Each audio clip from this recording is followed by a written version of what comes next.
Fact number 1।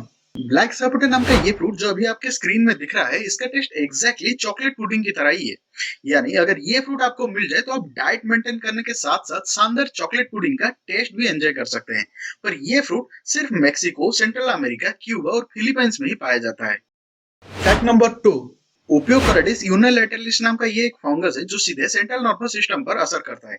Practically ये aunt या दूसरे छोटे छोटे इंसेक्ट के दिमाग पर ही कंट्रोल पा सकता है और उन्हें ज़ोंबी लाइक एनिमल्स बना सकता है। एंड गुड न्यूज ये है कि आज के वक्त ये फंगस इतना ज्यादा ताकतवर नहीं है या फिर इतना इवॉल्व नहीं हुआ है जो इंसान के दिमाग पर भी कंट्रोल पा सकता है।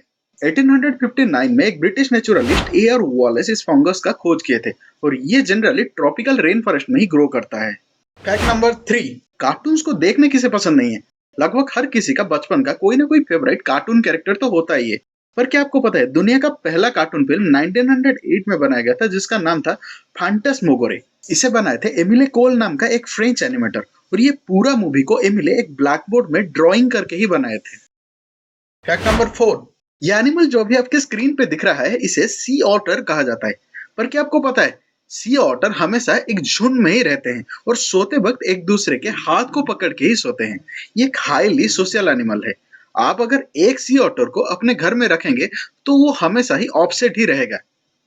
1977 के बाद से सी ऑटर को एक एंडेंजर स्पीशीज माना जा रहा है और आज के वक्त पूरे दुनिया में सिर्फ 3000 सी ऑटर्स ही बचे हैं। Fact number 5। क्या आपको पता है एक एडल्ट ह्यूमन की पूरी सर्कुलेटरी सिस्टम को अगर हम जोड़ देते हैं यानी बॉडी के सारे ब्लड वेसल को एंड टू एंड लाइन में अगर हम एक साथ जोड़ देते हैं तो वो करीबन 60,000 माइल्स यानी 1 लाख किलोमीटर लंबा होगा और अर्थ की सर्क्यूम्फरेंस है 40,075 किलोमीटर। यानी अगर एक ह्यूमन बॉडी के सारे ब्लड वेसल को एंड टू एंड जॉइंट कर दिया जाए तो ये अर्थ की सर्क्यूम्फरेंस को 2 बार इजीली कवर कर सकता है। Fact number 6। क्या आपने कभी सोचा है जैसे 32 जीबी, 64 जीबी या 128 जीबी के अलग अलग पेन ड्राइव्स आते हैं और उनमें डाटा स्टोर रहता है, उसी तरह इंसान के दिमाग में भी कई सारे डाटा स्टोर रहता है। तो इंसान के दिमाग की स्टोरेज कैपेसिटी कितना होगा? और अगर नहीं जानते हैं तो शांति से थोड़ी देर बैठ जाइए क्योंकि ये जानने के बाद आप भी अपने दिमाग से कहेंगे तू है, तेरे को पता नहीं है लेकिन तू है। क्योंकि दिमाग की स्टोरेज कैपेसिटी है 2.5 मिलियन गीगाबाइट। यानी अगर एक इंसान दुनिया के हर लैंग्वेज में लिखा सारे किताबों को याद कर लेता है तो भी इंसान के दिमाग का स्टोरेज कैपेसिटी का एक छोटा सा ही हिस्सा इस्तेमाल होगा। Fact number 7। अगर आप एक इंडियन है तो आपको पता होगा कि इंडियन वेडिंग जनरली बहुत ज्यादा कॉस्टली होता है और कई बार तो लोगों की जिंदगी भर की इनकम सिर्फ एक शादी में ही खर्च हो जाता है। तो वैसे में दुनिया की मोस्ट एक्सपेंसिव वेडिंग कौन सी है? क्या आपको पता है? 2004 में इंडिया के largest steel tycoon Lakshmi Mittal की बेटी की शादी हुआ जिसमें कुल खर्चा हुआ था 570 करोड़ रुपए। पर बाद में इसका रिकॉर्ड भी टूट गया। 2018 दिसंबर में मुकेश अंबानी की बेटी ईशा अंबानी की शादी हुआ और इसमें कुल खर्चा हुआ था 700 करोड़ रुपए और इसमें से भी ईशा अंबानी के सिर्फ ड्रेस का ही कॉस्ट था 90 करोड़ रुपए। Fact number 8। मोबाइल में गेम तो आप में से बहुत सारे लोग खेलते ही होंगे पर क्या आपको दुनिया का मोस्ट प्रॉफिटेबल मोबाइल गेम की जानकारी है?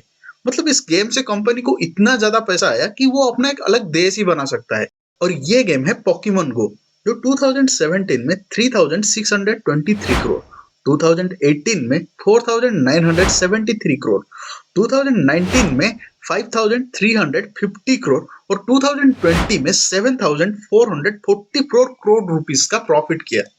और इसके बाद सेकंड नंबर पे आता है कैंडी क्रश है जो आपके आसपास में कोई ना कोई खेलता हुआ आपको पक्का मिल जाएगा। Fact number 9। पॉपर फिश अभी जो आपके स्क्रीन में दिख रहा है इसका बॉडी में एक पॉइजनस सब्सटेंस मिलता है जिसका नाम है टेराडोटॉक्सिन। और अगर आप ये सोच रहे हैं कि टेराडोटॉक्सिन कितना ज्यादा खतरनाक है तो ये जान लीजिए ये सियानाइड से 1200 गुना ज्यादा पॉइजनस है। ये इंसान के नर्व सिस्टम को सीधे अफेक्ट करता है, पूरे बॉडी पैरालाइज हो जाता है और हार्ट का फंक्शन भी बंद हो जाता है। मौत बहुत ही दर्दनाक होता है पर इसका मेडिसिनल यूज भी है। कंट्रोल क्वांटिटी में इसे कैंसर पेशेंट में एक एनाल्जेसिक ड्रग की तरह भी इस्तेमाल किया जाता है। Fact number 10। कुरू नाम का एक डिजीज है जिसे लाफिंग डेथ डिजीज भी कहा जाता है। ये डिजीज शुरू हुआ था पापुआ न्यू गिनी से। पापुआ न्यू गिनी में 4 ट्राइब्स के लोग रहते हैं। इस ट्राइब में कैनिबलिज्म बहुत ही कॉमन प्रैक्टिस था और ट्राइब्स के किसी आदमी के डेथ के बाद बाकी लोग डेड बॉडी के दिमाग को भी खा जाते थे। एंड डेड ह्यूमन ब्रेन में एक इन्फेक्शियस प्रोटीन या प्रियन ग्रो करने लगता है और इसे कंज्यूम करने के बाद यहाँ के लोगों में कुरु या लाफिंग डेथ नाम का बीमारी देखा गया है। इस डिजीज में प्रियन इन्फेक्टेड पर्सन का पूरा नर्व सिस्टम को धीरे धीरे अफेक्ट करता है और 1 साल के अंदर ही पेशेंट का डेथ हो जाता है। ये एक वेरी वेरी रेयर डिजीज है। कुरु की वजह से लास्ट डेथ 2005 में हुआ था। इस डिजीज का कोई भी इलाज आज के वक्त अवेलेबल नहीं है। एंड लास्ट में एक सवाल, ये मंकी दुनिया के सबसे छोटा मंकी है। ये कौन से प्रजाति का मंकी है, नीचे कमेंट में जरूर बताइए। सही आंसर को मैं पिन कर दूंगा। वीडियो को लाइक और चैनल को सब्सक्राइब कर दीजिए। जल्दी मिलते हैं अगली वीडियो में। टिल देन मैं अविनाश साइनिंग ऑफ।